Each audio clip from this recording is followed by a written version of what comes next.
చెరువుల కబ్జా, రోడ్ల కబ్జా, ప్రభుత్వ భూమి కబ్జా. ఈ కబ్జాలు మనం సాధారణంగా వినేటువంటి పదాలు. కానీ ఇక్కడ ఇంకో కొత్త కబ్జా కనబడతా ఉంది. డైరెక్ట్ జలాశయాన్నే మింగేటువంటి ప్రయత్నం జరుగుతుందంటున్నారు ఆందోళ్ ఎక్స్ఎమ్మెల్యే చంటి క్రాంతికిరణ్. అసలు ఏం జరుగుతూ ఉంది? ఆ కబ్జా చేస్తున్నటువంటి వ్యక్తి ఎవరు? తన వెనుకున్నటువంటి హస్తం ఏంటి? అడిగి తెలుసుకుందాం. అన్న, ప్రధానంగా మీరు ఇంతసేపు ప్రెస్ మీట్లో క్లియర్గా చెప్పారు. అసలు ఆ కబ్జా ఏంటి? డైరెక్ట్ జలాశయాన్నే మింగాలనేటువంటి ప్రయత్నం చేస్తున్నటువంటి వ్యక్తులు ఎవరు? నువ్వు చెప్పింది నిజమే. జలాశయాన్ని మింగే ప్రయత్నం చేస్తున్నాం. ఒకవేళ అక్కడ గ్రామస్తులు కానీ మేము కానీ ఇప్పటివరకు ఇన్వాల్వ్ కాకపోయిండే కనుక మీరు చూస్తున్న ఈ ప్రాంతం అంతా కూడా సింగూరు ప్రాంతం, సింగూరు పరివాహక ప్రాంతం, అంటే ముంపు ప్రాంతం ఇది. ఇప్పుడు సింగూరును కాల్ చేసారు, ఎందుకంటే రిపేర్స్ ఉన్నాయని కాల్ చేసారు. దాన్ని వెనకాల దామోదర రాజేశ్వర బామ్మర్ది దాన్ని తమ్ముడు ఇక్కడ ప్లే చేయదు. ఇదంతా ఈ ఫెన్సింగ్ వేసింది కదా, ఇక్కడంతా ఇక వేరే పట్టదారులు అయ్యి వేరే వేరే ల్యాండ్స్ ఉంటాయన్నమాట. సో దీనంతా కబ్జా చేసే ప్రయత్నం చేస్తున్నారని 6 నెలలుగా గ్రామస్తులు అక్కడ అధికారులు చెప్తున్నారు, ఇరిగేషన్ వాళ్ళకి చెప్తున్నారు, రెవెన్యూ వాళ్ళకి చెప్తున్నారు. కానీ ఎవరు అసలు దీన్ని పట్టించుకుంటలేరు. ఓకే, ఇప్పుడు మనం చూసి చూడండి, ఇది ఇక్కడ ఇక్కడ మట్టి ఇక్కడ ఇప్పుడు మీరు చెప్తున్నది ఈ ఫెన్సింగ్ అంతా వాళ్ళది అంటున్నారా? అది వేరే వాళ్ళది. భవిష్యత్తు తెలియదు, బినామీ అయి ఉంటుంది, బినామీ అయి ఉంటుంది. మరి అసలు ఈయనకి ఎంత భూమి ఉందా? 70 ఎకరాలు ఉందా, ఎంత ఎకరాల భూమి ఉందా కూడా ఇప్పటికీ స్పష్టంగా లేదు. ఓకే, మేము రికార్డు చూస్తే సరిగ్గా ఆయన పేర్లే కనపడుతుంది. ఒక 4 ఎకరాలు కనపడుతుంది వాళ్ళ బామ్మడికి. మేము డిమాండ్ చేస్తాం ఏంటంటే అసలు అనిల్ రెడ్డి పేరు మీద ఎంత భూమి ఉంది అనేది కూడా ఫస్ట్ సర్వే చేయాలి. సర్వే చేస్తే ఈ భూమి ఎంత ఎవరిదని తెలుస్తుంది. అంటే మేము అనుకునేది ఏంటంటే ఇదంతా భూమి కూడా మరి లేకపోతే వాళ్ళ కాకపోతే వాళ్ళ అంచెలు కాకపోతే మీరు ఇక్కడంతా కట్టబోసి ఇక్కడంతా కట్టబోసి దాన్ని ఎత్తు చేసే అవసరం ఏమొచ్చిందని నేను అడుగుతున్నాను. వాళ్ళకి కాకపోతే నువ్వు ఇది ఎఫ్టీఎల్ ఏరియా కదా, ఇదంతా ఎఫ్టీఎల్ ఏరియానే. ఇదంతా నీళ్ళు వస్తే ముంపు పోయే ప్రాంతం. ఇగో నీళ్ళు ఉన్నాయి, ఇంకా కొన్ని నీళ్ళు ఉన్నాయి. కానీ ఇప్పుడు ఏం చేస్తారు, ఇదంతా ఎప్పటి నుంచో మొదలు పెడుతున్నట్టు పోసి సంవత్సర కాలంగా ఈ పని చేస్తున్నట్లు, సంవత్సర కాలంగా ఈ పని చేస్తున్నట్టు కనుకనే ఆ ప్రాంతం మొత్తం ఇప్పుడు నీళ్ళు ఇక్కడ ఆగిపోతాయి కదా, ఆ ప్రాంతంలో అసలు నీళ్ళు రావు కదా. సో ఎత్తు ప్రాంతం మొత్తం వాళ్ళ ఆధీనంలో పెట్టుకోవచ్చు, కబ్జాలో పెట్టుకోవచ్చు. సో ఆ కుట్ర చేసినట్టున్నారు. ఇక్కడ వచ్చిన తర్వాత ఇంకోటి ఏంటంటే ఇక్కడ ఒక చిన్న గుట్ట ఉంటుంది, ఇక్కడ నుంచి ఇట్లా వచ్చిన తర్వాత ఈ దారి ఒక గుట్టకు పోతుంది. అక్కడ పోతే తను కొంచెం పాస్ అయ్యేవా, రాళ్ళు కూడా కనబడుతున్నాయి, కొంచెం తీసుకో, రాళ్ళు తీసుకో. ఓకే, ఇదేంటంటే ఈ రాళ్ళు, ఇంత రాళ్ళు ఎందుకు పోసిండ్రు? ఇవి రోడ్ కోసం పోసి ఉంటారు. ఇక్కడ వాళ్ళ ఫామ్ హౌస్ ఉంటుంది, ఆ పైన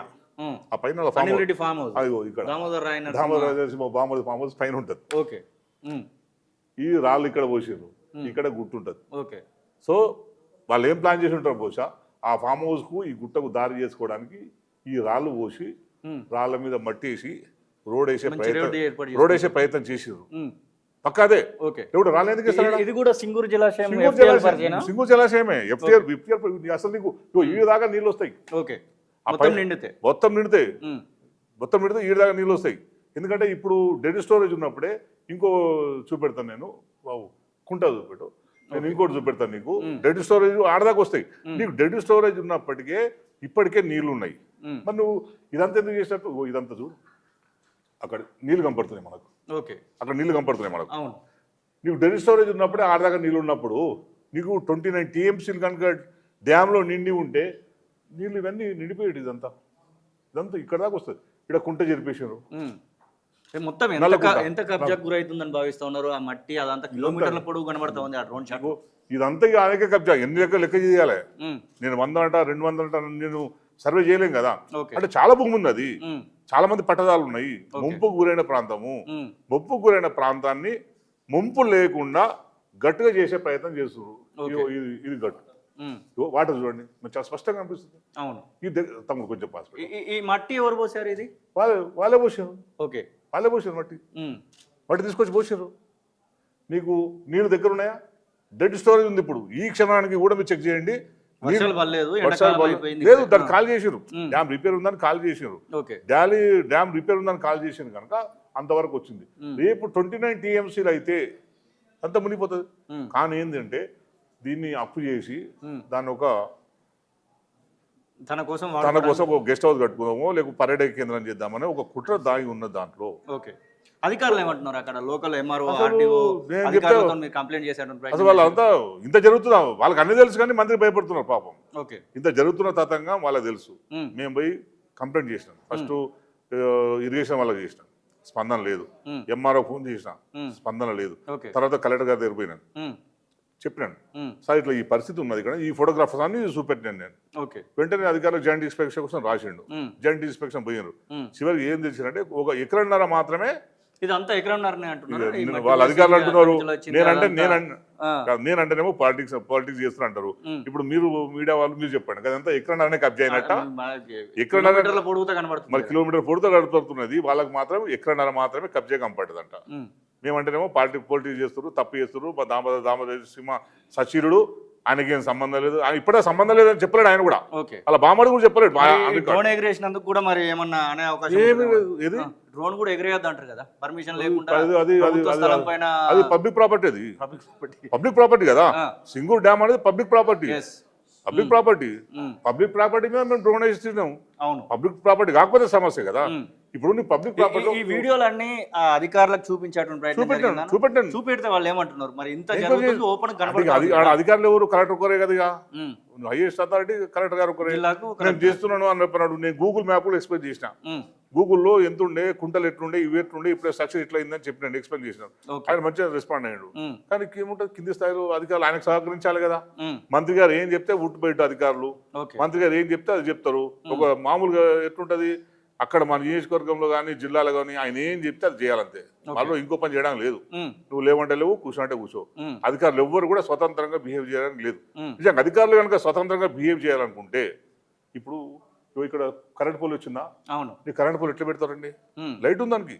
ఓకే, అక్కడ దాకా కనెక్షన్ ఈ పోల్స్ ఉన్నాయి చూడు, ఇది పోల్ కనబడుతుంది. ఈ కరెంట్ పోల్ నువ్వు ఇంకొంచెం నడిపామా, ఇటు సైడ్ ఇంకో పోల్స్ ఉంటాయి, ఇంకొంచెం కనెక్షన్ కూడా నడుస్తుందా? లైట్ ఉంది, లైట్ వేసుకొని పనిచేసారు రాత్రిపూట. ఓకే, రాత్రిపూట లైట్లు వేసుకొని పనిచేసిన వాళ్ళు. ఓకే, లైట్ వేసుకొని పనిచేసిన కనుక నీకు ఇంతగానము కరెంట్ ఉంది చూడు, నీకు లైట్ వేసుకొని పనిచేసారు. ఇది ఒక్క రోజు కేసు పెట్టాలి, 3-4 నెలలు నడుస్తుంది. మరి ఇట్లా ఇంత పని చేస్తున్నప్పుడు నువ్వు కేసు పెట్టాలి కదా ఎవరి మీద? మామూలు ఒక రైతులకు ఏముంటారు, ఎండాకాలం చెరువు ఎండిపోగానే మట్టి తీసుకుపోయి షేర్లు వేసుకుంటారు. కానీ ఒక ట్రాక్టర్ తీసుకుపోయి జేసీ తీసుకుపోయి పెట్టంగానే మా సిఐ గారు వస్తారు, ఫస్ట్ సీజ్ చేస్తాడు. పర్మిషన్ లేదంటే వ్యవసాయాన్ని కొట్టుకోవచ్చు, చెరువుల మట్టి కొట్టుకో, అయినా కూడా సీజ్ చేసి కేసులు పెట్టారు కదా. మరి నువ్వు ఈడేం చేసినావు? నువ్వు ఈడ కరెంటు గుంజిరు, ఇగో ఈడ వర్క్ జరిగింది, దంపలు ఉన్నాయి, ఇంకా పనిచేస్తున్న విజువల్స్ కూడా ఉన్నాయి. నేను మీకు పెడతాను, నేను వీడియో పెడతాను. నేను పనిచేస్తున్న విజువల్స్ కూడా బీఆర్ఎస్ పార్టీ నాయకత్వానికి ఏమని చెప్పారా? మీ వర్కింగ్ ప్రెసిడెంట్ అయినా కానివ్వండి, ఏమైనా ఇన్ఫర్మేషన్ ఉందా? ఎందుకంటే డైరెక్ట్ కేసీఆర్ పక్క నియోజకవర్గం ఇది చెప్పాను. అంటే ఆల్రెడీ మీడియాలో వచ్చింది కనుక దాని యాక్షన్ ఉన్నది అనేది అనుకుంటారు. వాళ్ళు కూడా ఉన్నారు. హరీష్ రావు కూడా చెప్పినాం, హరీష్ రావు కూడా ఒకసారి పోదామన్నాడు. తప్పకుండా హరీష్ రావు గారిని కూడా ఒకసారి తీసుకెళ్ళి దాన్ని ఒక ఇసుక చేస్తాం. ఏమైందంటే జలాశయాన్ని కాపాడాలండి. అవును, నువ్వు మీకు భూములు కొనుక్కోవడం, ఇంకోటి కొనుక్కోవడం వేరే విషయం, కానీ దీన్ని కబ్జా పెట్టడం వల్ల రేపు మొత్తం జలాశయంలో దాని కెపాసిటీ 29 అన్నప్పుడు ఏమవుతుంది? ఇక్కడ ఏమైతే తెలుసా, ఇప్పుడు చివరికి ఇక్కడ నీళ్ళు ఆపడం వల్ల ఏమైతే తెలుసా, ఇక్కడ ఊరు ఉంటుంది, సాయిపేట విలేజ్ ఉంటుంది, ఆ ఊరు మునిగిపోయే ప్రమాదం ఉంది. ఆ ఊరు మునిగిపోవడం కదా, దాని మీద ఉన్న పంట పొలాలు ఉంటాయి ఇక్కడ వెనకాల, ఆ పంట పొలాలు కూడా మునిగిపోతాయి. అంటే వీళ్ళేమో సేఫ్ చూసుకుంటారు, వీళ్ళ వైపు నీళ్లు రాకుండా అడుగట్టేసుకుంటారు, ఆ నీళ్లు అటువైపు తన్నుకుపోతాయి. దానివల్ల ఏమవుతుంది, అక్కడ రైతుల పొలాలు మునిపోయే పరిస్థితి ఉంటుంది. ఇప్పుడు ఎకరంన్నర ఏదో కబ్జా గురైందని చెప్పిరా అంటున్నారు కదా, ఎకరంన్నర మరి ఎక్కడ ఉందంట? ఆ గుట్టనేంట, ఆ గుట్టనే ఎకరంన్నర మిగతా కాదంట. అది FTL భూమి పట్టా ఉంది. అదే FTL లో ఉంటే పట్టా ఉంటుందా? అది ఎట్లా సాధ్యమవుతుందా? మరి ఎందుకు వాళ్ళు సరిగ్గా చెప్తలేరు. ఎకరన్నర 420 424 సర్వే నంబర్లో మీడియా వాళ్ళకి ఇచ్చింది సమాచారం. 424 సర్వే నంబర్లో ఎకరన్నర మాత్రమే ఎంక్వైరీ చేయరంట అని అధికారులు చెప్పారు. సరే అనుకుందాం, మరి నువ్వు ఎకరన్నర కబ్జానే కదా కేసు పెట్టినావా? ఇవన్నీ బక్వాస్, నేను నువ్వు ఇవన్నీ మన కళ్ళకి ఏం కనబడతలేవు అనుకుందాం. ఎకరన్నర కబ్జా అయిందని మీరు తెలుస్తున్నారు కదా, మరి ఎకరన్నర కబ్జా ఎవరు చేసిండు? అదేనా కేసు పెట్టినా? పెట్టలేరు కదా. మరి చేయాలి కదా, నువ్వు ఖాళీ చేయాలి. ఇంకా ఎట్లాగే ఉన్నది అది, ఇంత దుర్మార్గంగా ఉంటే ఇంకా మరి అధికారులు ఏం చేస్తున్నట్టు, ఏమేం చేస్తున్నట్టు. ఇంకా ఇది అయిన తర్వాత మేమేం చేసినాము, అట్లా మొత్తం తిరుగుకుంటూ పోతే ఇంకో 100 ఎకరాలు చేపల చెరువు పంపడే మాకు. 100 ఎకరాలు 100 ఎకరాలు చేపల చెరువులు ఉన్నాయి అక్రమంగా. కాదిరాబాదు, నిర్జేప్ల, బూత్కూరు, దేవునూరు, పాలడుగు, ఉసిరికపల్లి, దర్గాస్పల్లి ఇట్లాంటి విలేజ్లన్నీ ఉంటాయి. ఒక్కొక్క ఊర్లో ఒక 5, 10, 20 ఎకరాల చేపల చెరువులు తవ్వారు. అవన్నీ తీసి మళ్ళీ పంపిస్తాం, కలెక్టర్కి ఇచ్చి ప్రెస్ వేసినాం. వారిని అసలు ఎఫ్టీఎల్ ఏం చేయడానికి లేదు. వాళ్ళు ఎవరు చేస్తావు నువ్వు ప్రభుత్వము అది ఆల్రెడీ ఎఫ్టీఎల్ కనుక అంటే ప్రభుత్వం ఇరిగేషన్ లో పోయింది. అది రైతు పంట పండించుకోవచ్చు అంతే, అంతవరకే. దాన్ని ఏం చేయడం. చేపల చెరువు తవ్వీరు, చేపల చెరువు తవ్వీరు అని చెప్పి మేము అక్రమం ఉంటే పేపర్లు వేస్తే తీసేసిండ్రు, అని చేసిర్రు. మరి ఇది మంత్రి బామ్మర్ది ఎందుకు తీసేస్తలేరు? చేపల చెరువు తీసేస్తున్నారు ఇప్పుడు. అది వేరే వాళ్ళే చేపల చెరువులు. దాంట్లో కాంగ్రెస్ నాయకులు ఒక్కొక్క ఎకరాకు 3 లక్షలు తీసుకున్నట లీజుకు సంవత్సరానికి. ఒక్కొక్క గ్రామంలో ఉన్న ఒక్కొక్క నాయకుడు దాన్ని పట్టుకున్నారు. వాళ్ళకు జీవనోపాధి అయిపోయింది, డబ్బులు అయిపోయింది. ల్యాండ్ ఓవర్ది ప్రభుత్వ సొమ్ము, అతి సొమ్ము అదొకటి దామన్నాం అన్నట్టు. అది ప్రభుత్వం తీసుకున్న భూమి, వీళ్ళు కిరాయికి ఇచ్చుకున్నారు. వాళ్ళు చేపల చెరువులు వేసుకున్నారు. మంత్రికి తెలుసా ఇదంతా? మంత్రి బామ్మర్ది ఇదంతా చేస్తున్నాడు, మరి ఇదంతా నడిపిస్తున్నాడు అని ఏమన్నా తెలుసా? ఈ కబ్జాల గురించి ఇదంతా తెలుసా మంత్రికి? తెలియకుండా ఉంటే ఫేస్బుక్ లో పెట్టిన మీద కేసు ఎందుకు పెట్టిస్తారు? తెలియదు అనుకుంటే. మంత్రికి తెలుసు కనుకనే వీటన్నింటి మీద సోషల్ మీడియా యాక్టివ్ ఉంది కనుకనే, బీఆర్ఎస్ వాళ్ళు యాక్టివ్ ఉన్నారు కనుకనే వాళ్ళ మీద కేసులు పెట్టిస్తున్నాడు. అందుకే నిన్న మా ఉన్న ఒకటిని అరెస్ట్ చేయించిండు. సో చాలా మందికి బెదిరింపులకు గురి చేస్తున్నారు, అందరికి బెదిరింపులకు గురి చేస్తున్నారు. వాళ్ళ తల్లిదండ్రులు పిలిపించి ఊర్లలో కౌన్సిలింగ్ ఇస్తున్నారు. సోషల్ మీడియాలో ఎవరైతే పని చేస్తారో వాళ్ళ పిల్లల తల్లిదండ్రులు పిలిపించుకుంటున్నారు. ఊర్లో పెద్ద మనుషులు ఎందుకు సార్తో పెట్టుకుంటారు, అనవసరంగా ఏదో పెద్దలతో పెట్టుకుంటే మనకెందుకు అని చెప్పి పిల్లల్ని కౌన్సిలింగ్ ఇప్పించే ప్రయత్నం చేస్తున్నారు. మంత్రికి తెలియకుండా జరుగుతుందా? మంత్రి తెలియకపోతే మరి ఎందుకు చర్య తీసుకోవచ్చు కదా. మేము అదే చెప్తున్నాం. నిజంగా మంత్రి గారికి సంబంధం లేదే అనుకుంటే, మంత్రి ఇది ఎవరు పాల్పడాడో, బాంబర్ది పాల్పడా, ఇంకోటి పాల్పడా తర్వాత విషయం, వాళ్ళను చర్యలు తీసుకోమని చెప్పండి. అప్పుడు ఆయన నిజాయితీని నిరూపించుకోవచ్చు. మొత్తం మీరు ఫైనల్గా ఏం చెప్పదలుచుకున్నారు? ఈ భూమికి సంబంధించినటువంటి విషయంలో కబ్జాకు గురైంది అనేది ఓపెన్ కనబడతా ఉంది, అయినప్పటికీ కూడా ఇంకా అది కంటిన్యూషన్లో ఉంది, అధికారులు పట్టించుకోవట్లేదు. మీ నెక్స్ట్ స్టెప్ ఏంటి? నేను ఇది ఒక్కటే భూమి కాదు, సింగూరు చుట్టూ మొత్తం చెరబడుతున్నారు. సింగూరు చుట్టూరా కూడా వీళ్ళ మనుషులు, వీళ్ళ కార్యకర్తలు మొత్తం సింగూరు ఎఫ్టీఎల్ని చెరిపేసుకుంటూ వాళ్ళు కన్స్ట్రక్షన్ చేస్తున్నారు. అంటే వాళ్ళ భూములు కొంటున్నారు. అక్కడ ఆ భూమిలోకి నీళ్లు రాకుండా అడ్డుకట్టేసే ప్రయత్నం చేస్తున్నారు. వీటన్నిటి మీద మేము మొత్తం ప్రాజెక్ట్ మొత్తం తిరుగుతాం.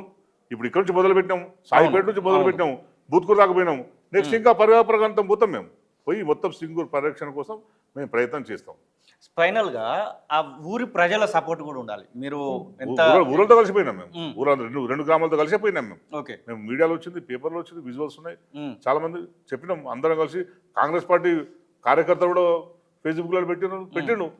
ఏదైనా సరే మా సార్ చేస్తున్న తప్పు, మా సార్కు తెలుసో తెలియదు, కానీ ఇదైతే తప్పు, సార్ ఇప్పటికైనా దీన్ని ఆపితే మంచిదని చెప్పి కాంగ్రెస్ కార్యకర్తలే ఫేస్బుక్ లో పెట్టినారు. వాళ్ళు కూడా మాతో పాటు వచ్చినారు. అందరూ చూస్తారు. ఇది మా వ్యవసాయం కాదు, ఇది టీఆర్ఎస్ వ్యవహారము, ఇంకోటి వ్యవహారం కాదు కదా, గ్రామ ప్రజలందరూ కదా. నిజంగా ముంపు ఉన్నది, ముంపులోకి నీళ్లు రావు, రైతులకు ఇచ్చేద్దాం. రైతులకు ఇచ్చేద్దాం అంటున్నా నేను.